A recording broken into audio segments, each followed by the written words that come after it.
رخانہ studio اگر میں آپ کو بتاؤں تو یہ اصل میں ایک آئیڈیا تھا 5 اسٹوڈنٹس کا مینلی، جس کو سر شکیل کی مدد سے ہم پریکٹیکل لائف میں لے آئے ہیں.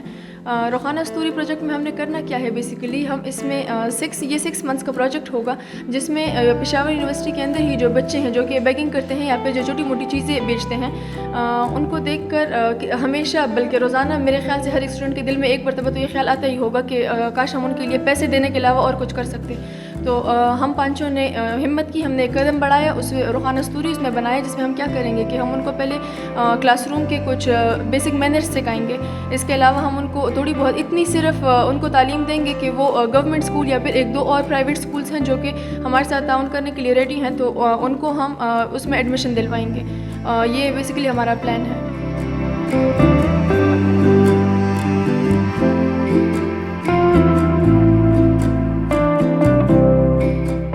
جن بچوں کا بنیادی حق جو ہے وہ ان سے ڈپرائیو ہے، تو اس میں ہے کہ اسی جو ڈارک ہے اس میں ہم اس کو ایک برائٹنگ سٹارز رخانہ اسٹوری بناتے ہیں کہ یہ ان مسائلز کے باوجود یہ ود پیسج آف ٹائم ان کو ریڈنگ رائٹنگ اسکل اور اس کو انیبل کر کے وہ بنا دے. تو یہ اس کا بنیادی جو مقصد ہے کہ ان بچیوں کو پشاور یونیورسٹی کے پریمیسز میں جو کام کرتے ہیں ان کو ہم ایک لرننگ انوائرمنٹ بنا دیں. اور بنیادی ایک جو سوچ ہے کہ اس میں سے وہ بچیاں جو آگے اپنے اسٹڈیز کو کنٹینیو کرنا چاہتے ہیں تو ہم ان کو ریگولر اسکول میں انرول کرا لیں اور ان کی جتنی بھی ایجوکیشن ہے اس کو ہم اس کے لیے ہم ایک پلان کریں کہ ایک اسکالرشپ قسم کا ایک ڈیزائن کر کے اور ان کو ہم بنا دیں اور ان کو ہم اس معاشرے کا ایک پروڈکٹیو سٹیزن بنا سکیں. تو یہ بیسیکلی اس کا ایک بنیادی تھیم ہے.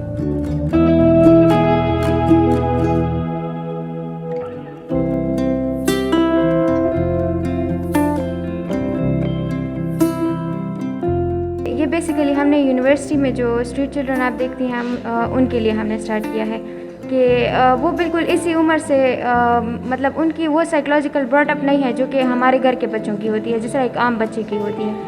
تو ان کے لیے ہم نے یہ پروجیکٹ شروع کیا ہے تاکہ ان کو بیسک ایجوکیشن ملے، ان کو تھوڑا سائیکولوجیکلی انہانس کیا جائے اس وجہ سے.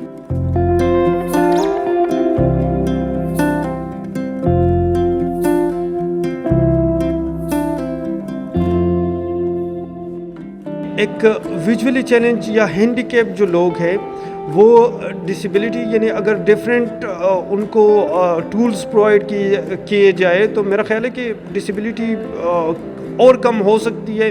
ڈسیبلٹی کبھی ختم نہیں ہو سکتی لیکن اس کے بیریئرز جو ہے وہ دور کیے جا سکتے ہیں. لائک ایکسیسیبلٹی میں، لائک ای لائبریری جو ہم نے قائم کی ہے اس میں جو ہے ان کو ایجوکیشن میٹیریل ہم پرووائڈ کریں، ان کو بیسک سکلز پرووائڈ کریں، ان کو کمیونیکیشن سکلز پرووائڈ کریں. تو میرا خیال ہے کہ اگر اللہ تعالیٰ نے کوئی کمی رکھی ہے تو اس کمی کو اللہ تعالیٰ نے کسی اور طریقے سے پورا کیا ہوتا ہے. تو ہماری تو یہی کوشش ہے کہ ان کے بیریئرز کو دور کیا جائے اور ان کی جو ہرڈلز ہیں ان کو دور کر کے ان کو معاشرے کے اہم فرد بنائے اور ان کی کمیونیکیشن سکلز کو پالش کرے کہ وہ نارمل کمیونٹی میں کمپیٹ کر سکے. کیونکہ آپ کو پتہ ہے کہ کمپٹیشن کا دور ہے تو انشاءاللہ جتنے بھی ویژولی چیلنج لوگ ہیں وہ کسی سے کم نہیں ہیں اور حوصلے ہمارے بہت بلند ہیں. تو ہماری یہی کوشش ہے کہ ہم نارمل کمیونٹی میں کمپیٹ کر سکیں.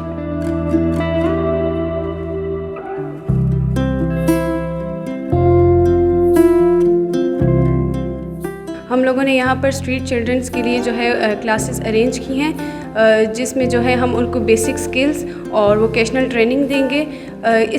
صرف اس لیے ان بچوں کو ایجوکیٹ کرنے کا ہمارا مقصد یہ ہے کہ یہ جو چھوٹی چھوٹی چیزیں بیچتے ہیں پشاور یونیورسٹی میں تو ہم ان کو اتنا ایجوکیٹ کر دیں، ہم ان کو اتنا انڈیپینڈنٹ کر دیں کہ وہ آگے اپنے لیے خود کچھ کر سکیں. اس میں جو ہے ہمارے والنٹیئرز اور ابھی ہمارا اسٹاف ارینج ہو رہا ہے ان کے لیے جو وہ ان کو ڈفرینٹ سبجیکٹس بھی پڑھائیں گے اور ہمارے جو والنٹیئرز ہیں وہ ڈفرینٹ ٹائپس کی ان کے اوپر جو ہے ایکٹیویٹیز بھی کریں گے، ان کو ٹرپس بھی دیں گے اور ان کو جو ہے ڈفرینٹ جو ہے ایکٹیویٹیز کروائیں گے.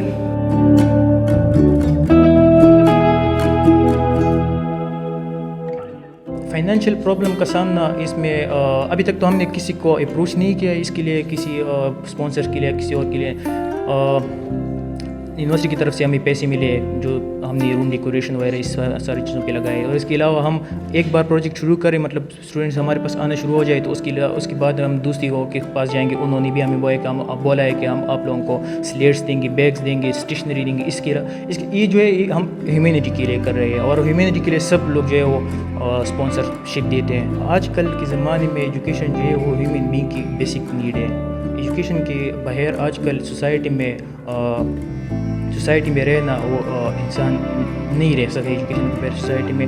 اور انسان کو تو اتنا وہ آنا چاہیے کہ وہ کچھ لکھ سکے یا پڑھ سکے سوسائٹی میں.